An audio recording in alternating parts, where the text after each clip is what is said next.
존경하는 국민 여러분, 그리고 존경하는 우원식 국회의장님과 선배 동료 여러분, 국무위원 여러분, 죄송합니다. 주호영 우리 부의장님, 더불어민주당 강주 동남을 국회의원 안도굴입니다. 앞으로 49일 뒤면 윤석열 정부는 국민이 부여한 소임을 다하지 못하고 역사의 뒤안길로 접어듭니다.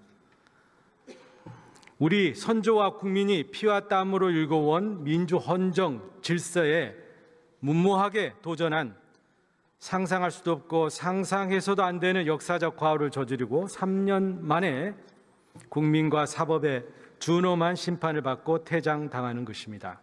이 시점에서 현 정부가 지난 3년간 국민 경제에 남긴 깊은 상처와 아픔, 그리고 그 속에서 우리가 얻어야 할 교훈에 대해서 살펴보고자 합니다. 최상목 경제부총리 나와주시기 바랍니다.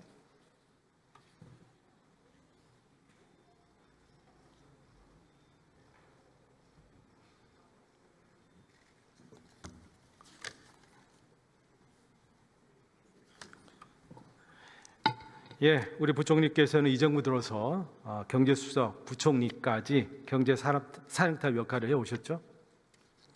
네. 거시경제 측면에서 이 정부의 시작과 끝을 저는 이제 한마디로 결산을 해보라 하면은 이렇게 말하고 싶습니다. 고마운 줄 모르는 큰 선물을 받았는데 이제 큰 짐만 남기고 떠나는 정부다, 이렇게 평가하고 싶습니다. 주요 거시경제 지표들 다 지금 나아진 게 없습니다. 딱 두 가지만 제가 좀 말씀드리겠습니다. 종합 성적표라 할 수 있는 경제 성장률, 민주당이 오로지 책임지는 21년도 4.6% 고성장했습니다. 그런데 지난 2년간 평균 1.7%, 3분의 1 수준으로 쪼그라들었네요. 이 숫자는 우리가 실력으로 이뤄낼 수 있는 잠재 성장률 2%에도 크게 못 미칩니다. 다음으로 나라 국간 사정입니다. 21년도에 61.3조 원의 초과 세수를 넘겨주었습니다. 그런데 지난 2년간 누적 87조가 넘는 역대급 세수 결손이 발생했습니다. 그리고 더 문제는 세수 기반이 완전히 붕괴되었습니다. 부총리님, 네. 작년도 조세 부담률이 얼마로 좀 추정이 됩니까? 작년도가 네. 지금 18% 정도. 예, 맞습니다. 17.7%입니다. 지난 정부에서 어렵게 끌어올렸던 우리의 조세 부담률을 7년 전 수준으로 퇴행시킨 겁니다. 보겠습니다. 좀 자세히. 경기 부진 속에 이제 우리 모든 경제 주체의 활력 지수가 지금 땅바닥에 있습니다. 가계 소비 증가율 지난 2년 연속 1%에 머물고 있는데요. 이거는 금융 위기 때나 나타날 수 있는 수치입니다. 그리고 우리 미래 성장을 가늠할 수 있는 기업 투자, 이거 심하게 꼬그라지고 있습니다. 23년도에 1.2%고요. 전 정부의 평균치 2.6%의 절반에도 지금 미치지 못하고 있습니다. 그마저 작년에는 1.3% 마이너스입니다. 기업 투자 절대치가 줄어드는 정말 우려할 만한 상황이 발생을 하고 있습니다. 수출 23년도에 7.5% 급감했습니다. 작년도 기저효과, 반도체 경기 회복으로 일시 반등했습니다만은 22년도 수준을 겨우 회복하는 수준에 지금 달해 있습니다. 부총리님, 네. 이 거시경제 지표가 이렇게 나빠지면서 지금 국민들이 일상에서 체감하는 경제 지표는 그야말로 한파 수준입니다. 먼저 일자리 한번 같이 보시죠. 일하고 싶어도 일자리가 없습니다. 국민들이 원하는 안정적인 일자리, 상용 근로자라고 그럽니다. 2년 만에 5분의 1 수준으로 떨어졌습니다. 우리 중산층에게 일터를 제공하는 제조업, 건설업 분야 근로자는 2년 동안 10만 6천 개가 사라져 버렸습니다. 임금 보시죠. 명목 임금이 올랐어요. 그런데 물가를 따라가지 못합니다. 그래서 작년도 실제 임금은 3년 전에 비해서 0.7%가 떨어진 거죠. 힘들게 취업에 성공해도 생활 수준은 오히려 지금 떨어지고 있는 겁니다. 더 큰 문제는 우리 경제 침체 직격탄을 우리 자영업자들이 맞고 계시는 겁니다. 파탄 수준입니다. 내수 침체가 고착화되면서 23년도에 100만 명이 폐업을 했고 금년 들어 2개월 동안 20만 명이 줄폐업을 했습니다. 그러다 보니까 그 취업자 비중이 작년에 최초로 20% 이하로 떨어졌습니다. 부총리님 맞죠? 네, 근데 제가 좀 말씀드려도 될까요? 네, 말씀하십시오. 네, 지금 아까 말씀드린 것처럼 윤석열 정부가 지금 이제 마무리되는 과정에서 아직 내수나 그다음에 경제의 어려움이 지체되고 있기 때문에 그 경제를 담당하는 국무위원으로서 무한한 책임감을 느낍니다. 네. 다만 의원님께서 지금 말씀을 하신 거니까 저도 정확히 말씀을 좀 드려야 될 사항이 있을 것 같습니다. 네. 그 윤석열 정부 3년 동안에 저는 성과를 세 가지로 봅니다. 하나는 저희가 22년도, 23년도는 글로벌 유례가 없는 글로벌 복합위기였습니다. 물가가 6% 넘었고요. 그 다음에 저희가 수출이 마이너스였고요. 그 다음에 무역 수지도 마이너스였습니다. 그래서 이런 위기를 극복을 하면서 그 다음에 물가도 안정세가 되고 그래서 이게 하나라고 생각할 수 있고요. 두 번째는 코로나 기간 동안에 굉장한 오버슈팅이 있었습니다. 무슨 얘기냐면 부채 의존 경제가 심화돼서 이 부분을 탈피를 했습니다. 그래서 가계 부채 같은 경우에는 저희가 18년 만에 가계 부채 비율이 감소가 됐고요. 그렇기 때문에 매크로 아시겠지만 매크로 그 전체 비율이 네. 해서 전체적으로 가계 그다음에 기업 그다음에 정부 부채 비율 자체가 저희가 2000년도 이후로 처음으로 감소를 했습니다. 예. 이 얘기 뭐냐면 그만큼 체질이 개선이 됐다는 것입니다. 그건 네, 인기가 네. 없는 정책이었지만 저희는 체질 개선에서 노력을 했습니다. 세 번째는 제가 재정의 지속 가능성을 유지하면서도 그다음에 약자 복지를 했고 그다음에 인구 위기에 대응을 해서 그 저희가 소득 분배 지표는 좋아졌습니다. 그리고 그 출생률 자체도 예. 제가 9년 만에 처음으로 반등을 했습니다. 그렇지만 말씀하신 대로 일단 고물가, 그다음에 고금리에 따른 이런 오버슈팅이 오래 갔다. 그래서 그 부분들은 제가 내수와 그다음에 이 경기에 있어서 내수의 회복이 지연되는 것은 안타깝게 생각하고 있고요. 그다음에 그러다가 최근에 관세 폭탄을 맞게 됐기 때문에 이 부분의 심리가 더 위축된 측면이 있습니다. 그래서 그 부분들은 예. 제가 남은 기간 동안에 최선을 다해서 민생 안정과 예. 그 부분 노력을 하겠습니다. 그리고 아까 의원님께서 주어주신 표 중에서도 21년 거랑 그 비교를 하시면 안 되는 게 20년이 마이너스였습니다. 경제 성장률이요. 그러니까 21년도는 그래서 4.6%가 나올 수밖에 없었고 그래서 그런 부분들은 좀 객관적으로 해주셨으면 좋겠다는 생각이 들고 그렇지만 그런 부분들에 대해서 저희가 비판은 겸허하게 수용을 하겠습니다. 예, 지금 여러 가지로 말씀을 해주셨는데 그 관련된 제가 지표에 대해서는 제가 질의하는 과정에서 또 말씀드릴게요. 예. 자, 그리고 아까 처음에 이어서 제가 이야기할게요. 그리고 우리 자영업자들 굉장히 어려운 거 아시죠? 네, 그렇습니다. 예, 그래서 지금 소득이 지금 말이 아니죠. 4분의 3이 지금 최저생계 미만이라는 걸 잘 알고 계시죠? 최저임금 소득 미만. 예, 큰 문제입니다. 아까 우리 부채가 줄었다 하는데요. 지금 자영업자 대출은 절대적인 부채를 좀 늘고 있죠. 절대치는. 예, 그래서 1000조가 지금 넘어가고 있다. 더 심각한 것은 연체율이죠. 지금 장사가 안 되기 때문에 빚을 상환할 수가 없어요. 그래서 연체율이 지금 3배 좀 올랐습니다. 0.51에서 1.67로. 그리고 창업 뛰어드시는 분들도 많이 줄었죠. 2년 만에 23만 개가 줄어들었다는 통계가 있습니다. 이거는 잘 확인을 좀 해보십시오. 자, 부총리님. 부총리 아까 처음에 열심히 노력하셨다고 합니다만은 어찌됐든 간에 우리 경제가 있지 않습니까? 이 3년 만에 크게 이게 침체 늪에 빠지지 않습니까? 그 이유는 뭐라고 생각하십니까? 특히 이웃 일본이나 이런 경우에는 빨리 있지 않습니까? 회복을 하고 있거든요. 근데 우리 지금 침체가 장기화되고 있지 않습니까?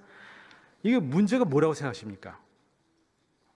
일본이 빨리 회복을 하고 있다는 취지는 그 거시원수 그렇죠, 예. 그건 아니라고 최근에 들은 네. 아니라고 저는 알고 있고요. 말씀하신 대로 뭐 여러 가지 이유가 있습니다. 여러 가지 네네. 이유가 있습니다만은 제가 생각하기에는 그 코로나 이후에 저희가 상당히 모든 경제 주체들이 유동성 파트를 했습니다. 그래서 부채 의존 구조를 탈피하는 과정에서 지금 금리가 올라갔고 고물가 그러니까 결국 코로나 그 글로벌 복합 위기의 부작용 자체가 저희가 생각보다는 굉장히 길고 그다음 무겁게 우리 민생을 짓누르고 있었다. 그래서 그런 부분들에 대한 저희가 조금 더 심각하게 판단을 했어야 되는데 그 부분이 저희가 판단이 생각보다 더 오래 갔다. 그래서 그게 지금 내수 부분에 어려움이 있다고 생각하고 있고요. 아까 자영업자 말씀을 하셨는데 자영업자 어렵습니다. 그래서 저희도 최선을 다해 노력을 했습니다만 또 자영업자분께서 어려운 부분은 경기적인 이유도 있지만 온라인이라든지 이런 분야의 구조적인 온라인의 판매가 늘어난 구조적인 요인도 있습니다. 그래서 그런 부분도 저희가 같이 노력을 했습니다만 그런 노력들은 원래 시간이 걸리는 작업입니다. 그렇기 때문에 재정을 써서 되는 것들이 아니기 때문에 시간이 필요했습니다. 부총리 여기에서 우리 부총리님의 변명을 듣고자 하는 게 아니고요. 변명이 아니고 경제적 실상에 관해서 그렇게 좀 정확히 같이 인식을 같이 해줬으면 좋겠습니다. 자, 저는 이렇게 생각합니다. 우리의 경제 진단과 처방이 잘못됐다 이렇게 봅니다. 자, 이 정부 출발했을 때 있지 않습니까? 국민들이 바라는 게 뭐였습니까? 첫 번째가 저거였습니다. 저출산 고령화 양극화, 구조적 저성장 요인을 빨리 극복해 주세요. 그리고 전 세계 산업 판도가 바뀌고 있으니 우리 경제를 지키고 혁신적인 성장에 적극적인 역할을 해주십시오. 그리고 우리 경기가 사이클상 하강 국면에 접어들지 않았습니까? 그러니까 경제 연착륙을 요구했습니다. 한마디로 말하면 구조적 전환기에 국가가 국민의 한로를 여는 비전을 제시하고 또 꺼져가는 경제를 살려내는 선도적 역할을 요구를 했지요. 자, 그런데 이런 처방을 제대로 있지 않습니까? 했습니까? 그건 아니죠. 우리가 기대했던 국가가 무한 책임으로 경제를 해결하는 역할을 하는 그리고 성장 견인 정책을 펼쳤어야 합니다. 그런데 정부는 어떻게 대처했을까요? 저는 이렇게 생각합니다. 정책 기조가 자유방임주였습니다. 시장이 기업이 다 알아서 잘한다. 정부는 뒷짐지고 있으면 된다는 경제 방관자 역할을 했죠. 그러다 보니 경제 위기 상황, 생계 위기 상황에서 정부는 보이질 않았습니다. 자, 그리고 경제 정책 봅시다. 적극적인 통화 금융 정책을 했어야 되죠. 그러나 금리와 통화는 미국이 고금리를 유지할 수밖에 없었죠. 고물가를 잡기 위해서. 그러다 보니까 자금 시장을 미국이 장악을 하고 있기 때문에 저희가 운신의 폭이 없었습니다. 유일하게 남은 게 있잖아요. 재정정책이었죠. 우리 재정정책은 그런데 두 가지 있지 않습니까? 특징을 갖죠. 첫 번째가 이제 부자 감세 정책이죠. 두 번째가 초긴축 재정 정책이었습니다. 자, 이런 두 가지 정책 효과를 발휘했는지 좀 보겠습니다. 감세 정책 왜 추진하셨습니까? 지금 저 표를 보여주셨는데요. 네. 아까 말씀드린 것처럼 윤석열 정부가 출범할 때는 글로벌 복합 위기 상황이었다. 위기 상황이었습니다. 그래서 그걸 가까스로 극복을 하고 나서 저희가 이제 경제 회복을 갖다가 추진하려고 했는데 아까 말씀드린 것처럼 국가의 무한 책임이라고 말씀하셨는데 국가의 역할이 무엇입니까? 물론 의원님하고 저하고 생각은 다를 수 있습니다. 국가의 역할은 재정의 역할이라고 하는 것은 복지나 약자 복지 측면에서는 재정의 역할이 필요하다고 저도 생각합니다. 그렇지만 지금 우리가 저성장이 되고 성장 잠재력이 떨어지는 것이 과연 국가가 역할을 못해서입니까? 네. 그건 저는 아니라고 생각합니다. 그렇기 때문에 그러니까 그걸 아까 자유방임주의라고 말씀을 하셨는데 민간 주도의 시장 경제를 통한 그런 경제 활력을 하려고 했습니다만 그건 시간이 많이 걸리는 거였습니다. 그렇기 때문에 그 부분들은 시간이 걸렸기 때문에 지금 효과가 발생이 안 되고 있었고 또 하나가 감세 말씀을 하시는데 재정의 효과는 그러니까 조세 정책과 재정 지출을 같이 봐야 됩니다. 재정 지출 측면에서는 어느 정부보다도 약자 복지를 했습니다.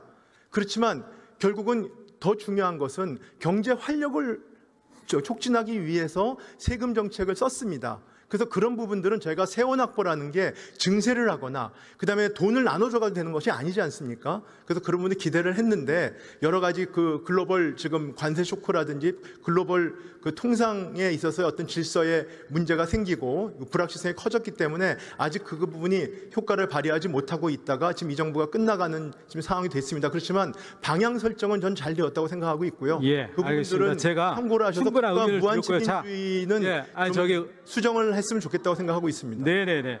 저기 있잖아요. 자, 말씀드리겠습니다. 법인세 1%를 인하하면서 4조가 깎였거든요. 그러면 투자가 5%가 늘고 성장이 2%가 늘어서 7.5조의 세수가 늘겠다라고 했는데 그게 아니었죠. 투자는 마이너스 상태가 됐죠. 그리고 성장은 작년에 1.4%, 23년 1.4%, 2% 이렇게 됐죠. 그러니까 평소보다 더 성장이 이루어지지 못한 겁니다. 그리고 87조의 세수 결손만이 생긴 거죠. 그러니까 정부의 정책이 결국에는 관역 없는 화살이 되고 만 겁니다. 긴축 재정 보겠습니다. 역대급으로 긴축을 했어요. 재정 건전성을 앞세워서 했죠. 그러다 보니까 재정 지출은 사실상 동결 수준이었고, 우리 미래 산업 경쟁을 자유로 R&D 예산의 경우에는 비리 카르텔이라는 누명을 쓰고 15%나 삭감이 돼버렸어요. 그러다 보니까 연구자 현장 이탈 등 연구 기반이 와야 되는 교각 사료의 참사가 생겼죠. 자, 이렇게 큰 희생을 치르고 우리가 의도했던 재정 건전성을 달성했습니까? GDP 대비 재정 수지 적자 비율 3% 이하로 하기로 했죠. 달성하셨습니까? 네, 올해 예산은 있지만 지금 추경 예산이 냈기 때문에 그 부분은 저희가 3% 넘을 거라 생각하고 있습니다. 23년 과거 이야기를 하시죠. 마이너스 3.9%, 24년 마이너스 4.1%입니다. 3%에서 크게 벗어났죠. 조세 감면 법정 한도 3년째 준수를 못했습니다. 자, 이렇게 굉장히 중대한 정책 실패로 저는 봅니다. 자, 이 여기에 책임을 져야 할 분들이 누구시죠? 자, 파면 대신 대통령 다음으로 가장 크게 책임져야 할 분이 누굽니까? 한덕수 국무총리입니다. 이분이 하신 말씀을 좀 보시죠. 자, 대통령의 강력한 리더십으로 우리 경제는 정상화됐다. 모든 부분이 이제는 다 정상화되고 희망이 보인다. 자, 이 시점에서 이 말씀에 대해서 어떻게 평가하십니까? 저 상황을 제가 모르고 저 말씀하신 걸 평가한 것 같고요. 지금 윤석열 정부의 경제에 있어 책임이 있다면 대통령 다음은 제가 책임이 있습니다. 그리고 아까 말씀하신 것처럼 의원님께서 재정 전문가시니까 너무 잘하실 것입니다. 재정이 역할을 해야 되고 역할을 하지 않을 부분이 분명히 있습니다. 그래서 무조건 재정을 통해서 모든 것이 이루어진다라고 말씀을 하시는 부분들은 어떻게 보면 쉬운 방법이라고 저는 생각을 하고 있고요. 그 다음에 21년도, 22년도에 세수가 그때는 굉장히 초과 세수가 나왔습니다. 이유가 뭔지 아시잖아요. 자산 시장이 생각보다 과열이 됐고 오히려 그것도 정상은 아닙니다. 결국은 그런 부분들에 저희가 좀 과거 2년 저희 정부의 2년 동안에 그 세수의 문제, 잘 알겠습니다. 재정의 문제는 우리 부총리께서는 계속 변명조를 하고 계시는데 중요한 것은 지금의 상황이고 국민들이 겪고 계시는 고통이죠. 이 부분에서 우리가 모든 문제의 출발을 좀 해야 된다 생각이 됩니다. 이러한 한 총리의 말씀, 언급, 장비병 격전의 낙관 아니란 현실 인식에 민낯을 그대로 드러내고 있다고 생각됩니다. 저는 이러한 태도가 이번 추경에서도 그대로 드러났다고 생각합니다. 이번 추경에 대해서 정부는 입장이 애매모호합니다. 지난 31일 추경은 경기 진작용이 아니라 했습니다. 어떻게 생각하세요? 지금 우리가 내수나 민생이 어렵습니다. 제가 그걸 갖다가 피하려고 하는 건 아니고요. 다만 지금 어려운 이유가 무엇이냐? 재정을 안 풀어서 어렵습니까? 그건 아닙니다. 지금 어려운 이유는 여러 가지 저희가 글로벌 복합 위기에 고금리, 고물가가 오랫동안 지속된 것이 아직도 영향을 주고 있는 게 하나고요. 그다음에 구조적인 요인들이 있습니다. 저희 자영업자 하시는 분들도 결국 구조적인 요인들의 변화에 못 따라간 부분도 있고, 그다음에 글로벌 관세 충격이 예상돼 있기 때문에 저희가 지금 기업이나 그다음에 가계의 심리가 위축되어 있습니다. 이런 문제를 재정을 풀어서 해결되는 건 아니지 않습니까? 그렇기 때문에 그리고 또 재정도 아까 말씀하신 것처럼 재정의 지속 가능성이나 국채 시장도 저희가 생각을 해야 됩니다. 그러려면 그 재정의 규모와 그다음에 어떻게 말하면 지금은 중요한 게 속도잖아요. 속도지 않습니까? 상반기 안에 빨리 집행이 돼야 되기 때문에 그런 여러 가지 고려했을 때 저희가 생각하는 적정 규모는 한 12조 정도 된다라고 생각을 하고 있습니다. 네, 그러면 급한 추경을 왜 이제 제출하셨습니까? 뒷북 추경 아닙니까? 그리고 왜 이제 늦게 제출하시고 또 빨리 처리를 해달라고 촉구를 하십니까? 1사분기에 신속 집행을 위해서 노력을 했고요. 제가 국정협의체에 나와서도 양당 간에 국회에서 논의를 해달라고 많이 부탁을 드렸었습니다. 그래서 물론 좀 늦게 제출한 거에 대해서 제가 그 부분에 대해 그렇지만 최대한 저희가 설명을 드리겠습니다. 네네, 저기 있잖아요. 자, 그리고 지금 이번 추경은 어떤 상태입니까? 본예산이 미완성 상태죠. 그때 감액까지 논의를 하고 증액을 논의하는 과정에서 경천 동지할 비상계엄이 터져서 증액을 못했습니다. 그래서 전국 상황이 정상화되는 대로 추경을 통해서 국회에서 담아야 될 예산을 집어넣었어야 되죠. 그 예산이 바로 산불 예산입니다. 헬기 구입 예산, 그리고 또 AI 인프라 지원, 산업 지원 예산이죠. 그것을 빨리 담았어야 했죠. 그럼 빨리 있지 않습니까? 추경을 실시를 해서 연초부터 빨리 집행을 했어야 되지 않겠습니까? 왜 그런데 이제 가져오셨어요? 글쎄 뭐 재정 전문가시니까 지금 그렇게 말씀하시는 부분이 약간 그분의 말씀에도 모순이 있다는 걸 본인이 너무 잘 아실 것 같은데요. 네. 왜냐면 어차피 아니, 재정이라고 무슨 하는 건 제가 예산이 말씀인지 통과되면 1, 4분기에 집행을 최대한 하고 그다음에 필요성이 있는 걸 판단을 해서 추경을 제출하는 게 맞는 거 아니겠습니까? 그렇죠. 자, 그랬으면은 추경 집행이 있지 않습니까? 네. 1, 4분기 이번에 있지 않습니까? 제대로 집행하셨어요? 네, 신속 집행이 작년보다 많이 집행했습니다. 2월 달까지는 좀 진도가 늦었는데요. 그건 아닙니다. 2월까지 3월 달까지 쳐서는 그렇지 않습니다. 2월 숫자를 가지고 이야기하셨어요. 3월 네, 3월 숫자를 저희가 보고를 드리겠습니다. 네, 그리고 이왕에 있잖아 제가 좀 말씀 좀 더 할게요. 자, 추경 규모의 이제 적정성입니다. 12조. 이거 적정하다고 생각하십니까? 지금 우리 GDP 갭을 있지 않습니까? 0.5에서 1.3. 이 정도까지 잡지 않습니까? 금년도 경제 성장률에 대한 전망치가 지금 급추락을 하고 있기 때문에 그럼 이 정도의 GDP 갭을 메우려고 하면은 추경소에는 35조에서 140조가 됩니다. 저희 그러면 네. 이번에 정부 가지고 12조 아닙니까? 그러면은 시장에서 생각하는 120조 있지 않습니까? 10분의 1 정도밖에 되지 않습니까? 않잖아요. 자, 그러면 이걸 가지고 시장 있지 않습니까? 어느 정도 반응을 일으킬 수가 있겠어요? 글쎄 지금 말씀하신 건 너무나 재정 중심적인 생각이신 것 같습니다. 왜냐하면 저희가 국채시장이 올해 국채 발행 규모도 감안을 해야 되는 것이고요. 그 다음에 당장 필요한 부분들이 무엇인가를 생각해야 되는데 지금 말씀하시는 거는 지금 성장률이 떨어지고 있는 GDP 갭 부분이 무조건 재정으로 메꿔야 된다는 그런 전제에서 하신 말씀이신 것 같습니다. 저는 동의할 수 없습니다. 저도 그건 알고 있습니다. 네, 내수가 꺼져 있는데 그 내수를 저희가 재정의 지속 가능성을 유지하면서 그 재정의 역할을 한다는 것이 어려운 거라는 건 의원이 너무 잘 아시지 않습니까? 되겠습니다. 자,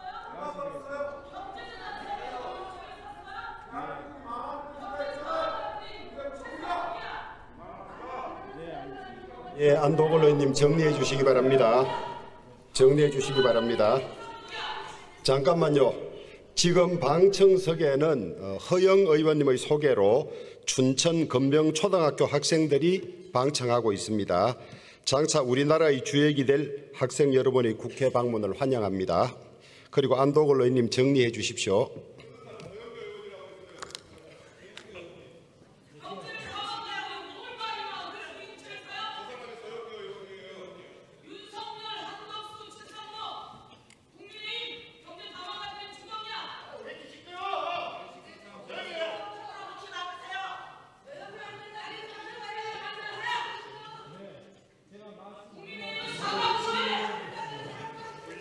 자, 의석에서 좀 조용해 주시기 바랍니다.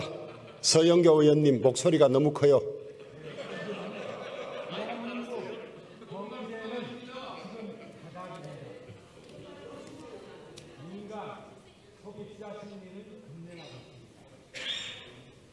대한민국 경기는 균열 상태에 있습니다.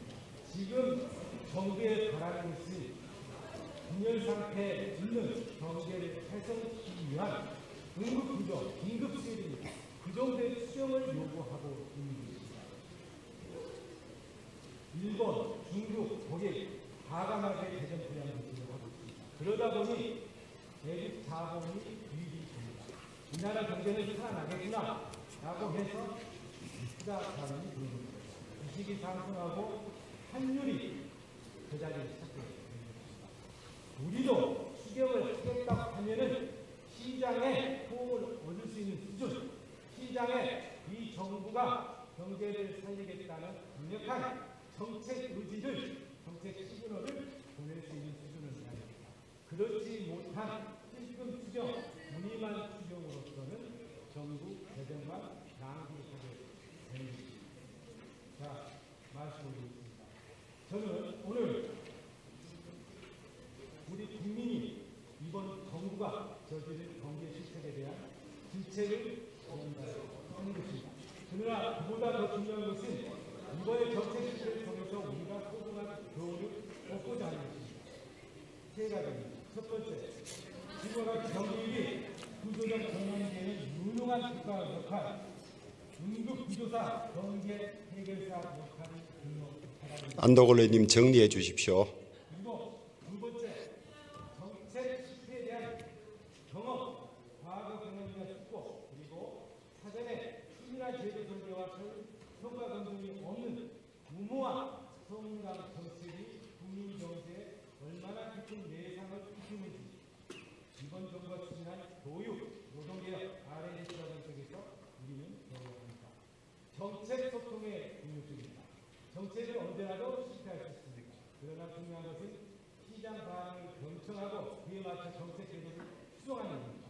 시장의 반응에 귀갖고 정책 제자들의 정당한 전을 힘으로 누르려는 독선 행정은 정책 실패와 국정 파탄으로 이어질 수밖에 없다는 사실을 저희는 정권을 넘어서는 정책 수립의 중요성입니다. 이번 정부에서 전 정부의 정책이라는 이유 하나로 유주시장, 벤처시장, 신재생 에너지 정책 등 이 경제의 미래 활로를 이루는 정책이 일거에 척결되었습니다. 경제에는 정책에는 관절이 없습니다. 정책은 100m 달리기가 아니고 계속 도는 계기입니다. 전 정부의 잘된 정책 한 개를 찾아 업그레이드 시켜서 그 결실을 보게 하는 게 100개의 새로운 정책을 만드는 것보다 중요합니다. 다음 정부에서는 이번 정부에서 시행한 정책의 공사를 냉철히 분석평가해야 합니다.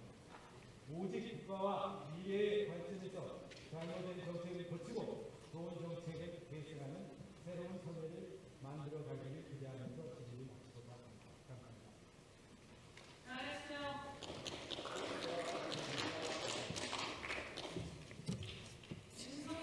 예, 안도걸 의원 수고하셨습니다.